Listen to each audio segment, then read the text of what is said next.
Anghel, pwede ba kitang makausap? Kung ano man ang gusto mong sabihin, umpisa mo na. Akala ko ba nagbago ka na? Nagbago ako. Pinilit ko. Akala ko ba mahal mo? Mahal kita. Piniportahan mo ang pagbabago. Wala ka nang inisip kundi kaligayahan ko.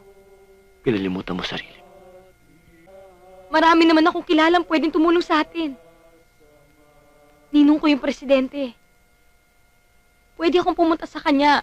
Pwede ko siyang kausapin kahit lumuhod pa ako sa harap niya, Anghel. Masabi ko lang sa kanya na mabait ka. Na hindi ka walang hiya. Na nagbago ka na. Anghel, lahat yun gagawin ko para lang sa'yo. Sa nangyaring patayan kanina, sino makikinig sa amin? Nakilala mo kung walang krus sa dibdib. Alam mo lahat ang nagawa kong kasalanan. Hindi ako mabait. Walang iya ako.